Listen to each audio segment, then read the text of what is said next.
In this segment, we'll take a closer look at the aftermath of the PDP National Convention held at the weekend in the ancient city of Ibadan, Oyo State. Now, delegates gathered in high spirits, and by the end, the party had elected a fresh national leadership lineup. At the center of it all is Kabiru Tanimu Taraki, who was overwhelmingly elected as the national chairman of the party. Alongside him, Ambassador Taufik Arakbaja emerged as national secretary, and Sholarin Sunday Adekunle was elected as deputy national organizing secretary. Now, the convention also ratified sweeping internal reforms, including the dissolution of the party structures in several states. But it wasn't just about new faces. Now, the event also made headlines for some sharp and controversial moves: the expulsion of high-profile figures such as Nyesom Wike, Ayo Fayose, Samuel Anyanwu, and others over what the convention described as anti-party activities. Reactions have been deeply divided, while some insiders and observers see Taraki's election and the reforms as a genuine attempt to rebuild, to tame internal divisions, and re-energize the PDP. Others worry that these decisions could deepen rifts and alienate key constituencies. Now, to help us unpack all this, we have two distinguished guests: Dr. Abdulrahman Abu Hamisu, a political scientist and lecturer at the University of Abuja, who will be joining us via Zoom. And in the studio, we'll have Anthony Ehilebo, a PDP chieftain and public affairs analyst, who will be joining us later on. Thank you for joining us, Dr. Hamisu, who's with us at this moment.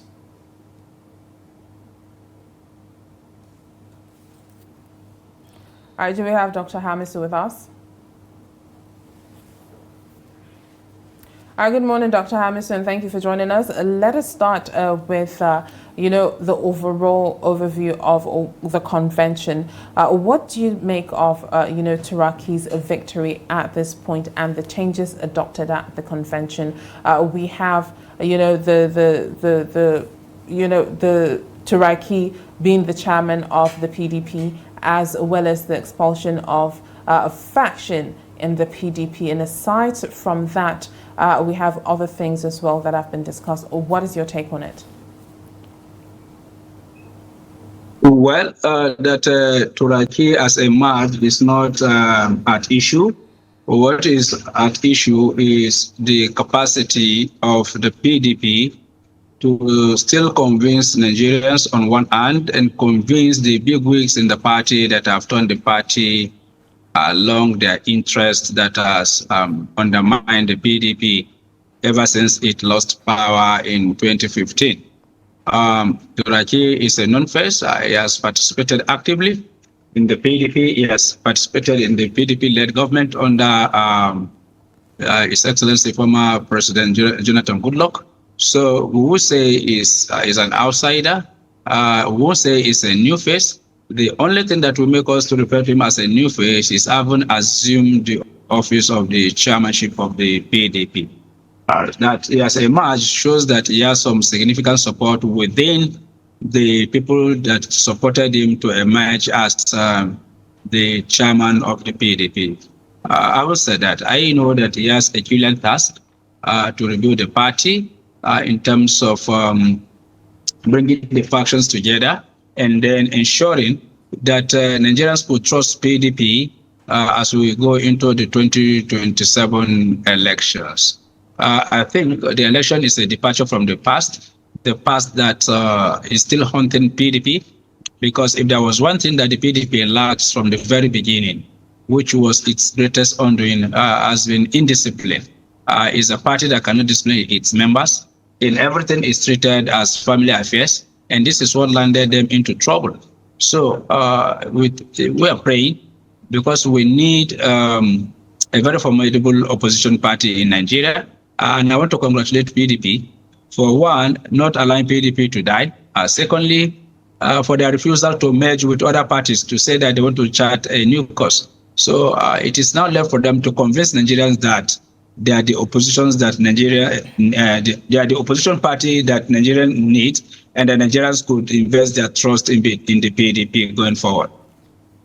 So, Dr. Hamisu, still looking at the Ibadan Convention and all of the issues happening in the PDP. Of course, the convention brought Turaki as elected as the national chairman of the party, and other, members who were elected in viable positions within the party. But then it is so interesting because the Board of Trustees, clearly warned the PDP that going ahead without resolving internal issues would destabilize the party. So why do you think that the PDP went ahead without taking the advice of the Board of Trustees in making sure that there is, a solution within the party and mending the issues within the party before the convention?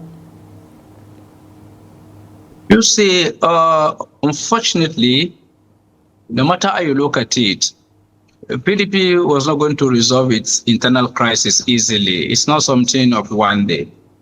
Unfortunately, as I said earlier on, PDP dug its own grave with its own ends and everything. Wherever we are, in every organized society, if there is no discipline, that society is not going to function maximally.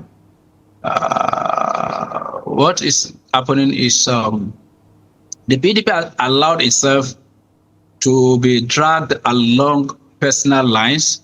It is dragged along religious lines, personal interests of the party bigwigs, to the extent that in PDP, in the time past, it's only the people with means and cash that could determine what happened within the PDP. So that is what this particular issue that you raise, the difference between those that convene the convention and then go ahead to elect their representatives that are supposed to run the party, and the Board of Trustees, that has been the case. Even when it was glaring that some people embarked on anti-party activities, they could not bring themselves to deal with that issue decisively at that moment. The reason being that most of the people that are accused of anti-party activities are people in the BOT, they are people within the ESCO, so that if you want to move against them, those were the two formidable lines that will defend them, and they will tell you they are ready to break away from the party. So in the PDP, we pray that, that will stop with the convention. But it has always been the case that it is cliques and group interests that drive the PDP, not the constitution of the PDP, not the bylaws of the PDP, to the extent that even members became lawless. Elected representatives of the people that are supposed to run the party became lawless. We're in this country that elections were manipulated, where delegates were carefully chosen. They were given ballot papers. They were numbered serially, and the numbers were recorded against the name of each delegate, so that if you vote contrary to what the bigwigs want, it happened under Obasanjo, to be precise. So if you vote against the candidate that the president or the president men want, you could be singled out for humiliation. Such was the brazen manipulation of the PDP's constitution, to the extent that the people that are supposed to run PDP became demigods, and that is what led to the destruction of the party by way of factionalization. And that is why you'll find people that were expelled in this convention, though they ought to be expelled before. And that is why anti-party activities is punishable under the law. But the PDP is always afraid to invoke it because they are the people that made the law, and they are the people that are abusing the law. So if you look at it critically, I am sure that it will take more than miracle for the factions to be reconciled, because it's about interest, it's about projection, it's not about running a formidable party, it's not about winning election, it's not about programs that will change the lives of the people in Nigeria. It's about the interests of those that are running the party, or those with money that are willing to control the party, and those who are the interests that clashed. And they were lucky because some of the bigwigs moved out of the PDP to form new parties that they are hoping to use as a vehicle to contest election. And that is what made this very particular convention to be easy for them, and they were able to conduct it. I bet you, if other bigwigs like Alhaji Atiku Abubakar had remained in the party,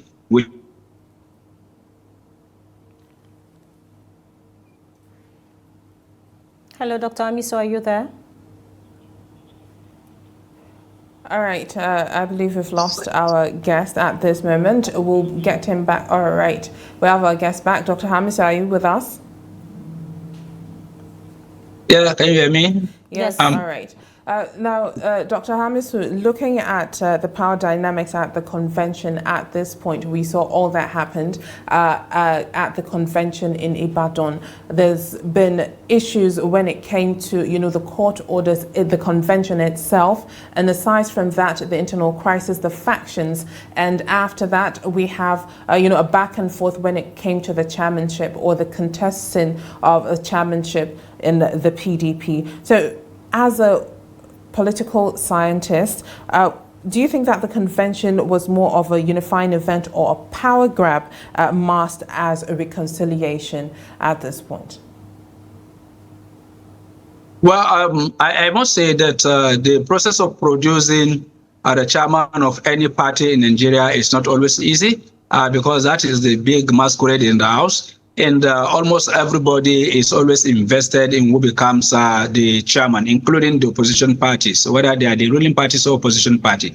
So we must understand the fact that Nigeria is a diverse society. For you to emerge as the chairman of any party, it means that you have some qualities that the people could invest in. So, and the back and forth that you mentioned is a process of give and take, negotiation and horse trading that always characterize events like this, because you need all stakeholders to endorse you so that you are referred to and seen as truly national chairman, not national chairman in name, and then you would be representing just a section or a segment of the society. So it is not out of place to see those back and forth. But the most important thing is, arising from the convention, how many persons are aggrieved? So if the numbers that are aggrieved are more than those that emerged, then there will be a problem. And if those that are aggrieved are not willing to shed their sword for the interest of the party, then there will be a problem. But once the process has been completed, there must be aggrieved party members or followers, or even among the contestants that divide for one elective position or the other. The task now is how to convince the aggrieved population within the party, as well as the persons that contested for the elective positions to shed their sword and work for the interests of the party. But again, if they refuse to do that, then you find some level of anti-party activities. All right, we lost our guest again due to a little bit of technical difficulties, but we'll be having our guest back with us so that he can, continue to analyze what really happened or in Ibadan at the convention and how the PDP is going to move forward at this point. And I would like to even ask what people would the trajectory become now that those that have been accused of anti-party activities have been expelled. Is the PDP going to shift back? All right, thank you for joining us back. Dr. Hamisu, can you hear us? Yes, all right. I can. All right. I think the network is just doing its thing. Yeah, absolutely. All right. Let us point out what else happened at the convention, the expulsion of those that have been accused of anti-party activities. With this expulsion, do you think that there will be a realignment in the PDP at this point? Because from before the convention, it has always been said that these are part of the main issues that the PDP are facing. You see, I said it from my opening remarks that one of the things that the PDP got wrong in the entire party administration process in Nigeria as the leading party that grabbed power in 1999 was the inability of the PDP to discipline its members. No society endures without some level of discipline. So you need discipline to bring people to line, to ensure that there is a pattern that people must conform to. But the PDP decided to joke with all of those, and people will misbehave. They will tell us they are treating it as a family affair, and that ruined the party, so that indiscipline continue to characterize that party, and then impunity, indiscipline, and the self-interest became the driving force of the party. And all of this, when they converge, I bet you there will be no peace, there will be no stability, there will be no progress. To say that we failed as a nation, as a people, to manage a political party, a ruling party for that matter, is very shameful indeed. So for me, the starting point is the courage of the PDP. And I want to say that by expelling those individuals that unapologetically have identified themselves with the ruling party is the best thing to do. That is the starting point. It is beginning to convince me, the action is beginning to convince me that the PDP is serious and that the PDP means business. Because you can't condone indiscipline, especially when it has to do with a political party that's supposed to assist to recruit people that will manage the affairs of this country and then the well-being of the people. It is not done anywhere in the world. So it's either you are in your party or you leave the party for another party. But that you are in party A and you are romancing party B and you are flaunting it, just the way Wike is doing and other persons, is unacceptable anywhere in the world. So for me, I want to congratulate PDP for that bold decision, for taking that action, for not looking at their faces, whoever they are, whatever they must have contributed to the party. Whether you like it or not, you need some semblance of order, and the only way to achieve order is through discipline. All right, Dr. Hamisu, another issue we saw was the disputed delegates from about 14 states. I mean, we heard that many states had incomplete or irregular congresses. So what does this say about, how does this affect the credibility of the leadership that has emerged from the convention? You say it's a normal thing with the PDP, and right from 1999, there were times, I think in 2003 or thereabout, or just before 2007, there was convention at the Eagle Square. Until the eve of the election, nobody was sure of the delegates that were going to vote. The delegates that were elected from the states were changed halfway when they got to Eagle Square. You know why? Because they got information that those delegates that were elected from the ward level through the state congresses were not going to vote for a particular candidate that the presidency wanted. And so what they did was to mutilate the delegate list. At other instances, these delegates were completely changed and swapped at the Eagle Square, shortchanging those that invested their energy to vote for delegates. So it is not something new. It's something that we are used to. We know of this right from time. But I'm thinking that if the PDP is serious about reclaiming its image and then launching itself into the political arena again, the PDP should be honorable enough to respect whoever the people have chosen as their delegate. Because one of the crises, which I've highlighted earlier on, is the penchant to pursue personal interests as against the pursuit of collective interest within the party. And where private interest is trumping collective interest, there is bound to be crisis. And that is up to today, the PDP cannot achieve any form of stability because the cheated always fight back. In trying to fight back, it is not always resolved, and they will just say, keep quiet, this is what we want. At a point in this country, PDP was telling us that they are moving train. It's either you jump in or you jump out, but if you try to confront them, they will crush you. So these are all violent languages that were used to subdue the people. And today, the PDP is looking like a rat that has been tamed by a cat. It's unfortunate because that is not what we want to see. We thought that PDP will be a brand that will export to other African countries in terms of party management, discipline, manifesto, well-being of the people, management of power, management of resources. All of this, PDP failed in terms of even conducting their own